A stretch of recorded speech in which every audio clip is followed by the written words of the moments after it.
ഈ വീഡിയോയിൽ ജസ്റ്റ് കണ്ണൂർ ഒന്ന് കറങ്ങാൻ പറ്റുന്ന കുറച്ച് സ്ഥലങ്ങൾ. ആദ്യം നമ്മൾ മുത്തപ്പൻ്റെ അടുത്ത് പോവുക. പിന്നെ അതിനടുത്തായിട്ട് തന്നെയാണ് പറശ്ശിനിക്കടവ് സ്നേക്ക് പാർക്ക്. അവിടെ കുറേ അധികം വെറൈറ്റി സ്നേക്കുകളുണ്ട്, കുരങ്ങന്മാർ അങ്ങനെയൊക്കെ ഉണ്ട്.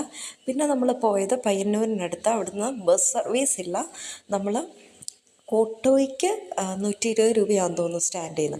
അവിടെ നേരെ കവ്വായി എന്ന സ്ഥലത്തേക്ക് പോയി.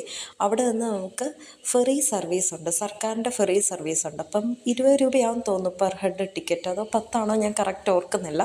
അവർ കൊണ്ടുപോയി നമ്മളൊരു സ്ഥലത്ത് ഇറക്കും. അവിടുന്ന് പിന്നെ നടന്നു പോയാൽ നമ്മൾ ബീച്ചിലെത്തും. ഇവിടെ ഇരിക്കുന്ന ആൾക്കാരെല്ലാം ഫെറി സർവീസിൽ വന്ന ആൾക്കാരേ ഉള്ളൂ. അവിടെ നല്ല പീസായിട്ടുള്ള ഒരു അറ്റ്മോസ്ഫിയർ, ഒട്ടും വേസ്റ്റ് ഇല്ല. നമുക്ക് നന്നായിട്ട് ആ ബീച്ച് ഇഷ്ടപ്പെടും. ശാന്തമായ ഒരു സ്ഥലം. എന്നിട്ട് പിന്നെ തിരിച്ച് ഫെറി സർവീസ് ഉണ്ട്, 1/2 മണിക്കൂർ ഇടവിട്ടങ്ങാണ്ടുണ്ട്. അപ്പം തിരിച്ച് ആ ബോട്ടിന് തന്നെ വരും. സമയമൊക്കെ നമുക്ക് ആ ബോട്ടിൽ നിന്ന് തന്നെ അവർ പറയും ഇത്ര സമയം ഇവിടെ സ്പെൻഡ് ചെയ്യാതെ കഴിയുമ്പോൾ അടുത്ത സർവീസ് വരുമെന്ന് പറഞ്ഞ്. ഇതതുപോലെ വരുന്ന വേറൊരു ഫെറി സർവീസാണ്. ഇത് നല്ലതാണ്, ശരിക്കും നല്ല രസമാണ്. ബീച്ചും നല്ലതാണ്, അതിൻ്റെ ഇപ്പറയായിട്ട് കായലും ഉണ്ട്. ശരിക്കും നമുക്ക് ഇഷ്ടപ്പെടും. ഭയങ്കര ശാന്തമായ ഒരു സ്ഥലം.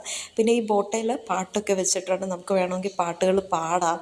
അങ്ങനെ എല്ലാ സർവീസും ഉണ്ട്. പിന്നെ ബോട്ടിൻ്റെ ക്യാബിൻ്റെ അടുത്ത് പോയെന്ന് ബോട്ട് ഓപ്പറേറ്റ് ചെയ്യുന്ന കാണാം. അങ്ങനെയൊക്കെയാണ്.